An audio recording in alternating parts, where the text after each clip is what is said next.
In this guide, I'm going to show you how you can uninstall unwanted and useless apps here in Windows 11. If you do find this guide helpful, make sure to like the video and subscribe to the channel with all notifications on. It really does help the channel and lets us know that you want more content like this. We'd greatly appreciate it. And if at any point that this guide you do have any questions, just ask them down in the comment section below and we can help you out further. I'm going to be doing my best to reply to every single comment down there. Now, over time, and even on a brand new PC, if we're being honest, you may notice there's a lot of apps that you don't use or just simply don't need. Removing them can help clean up your system and free up space. To get started though, go ahead and click the little start button down here, and you're going to want to search specifically for add or remove programs and hit enter. It's going to take you to your app section, specifically the installed app section right here. And it's going to be a list of every single app installed here on your computer. Essentially, what you're going to want to do is just scroll through these apps and find whatever ones you don't use or you don't want anymore, and just find whatever one you want to get rid of. For example, let's go ahead and say I want to get rid of,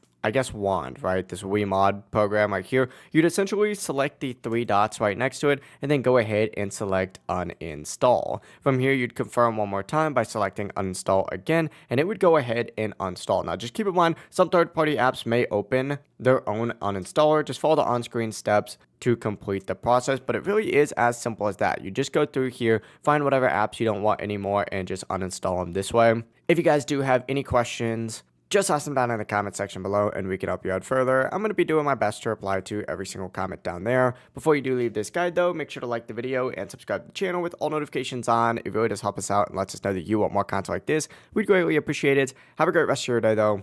Peace.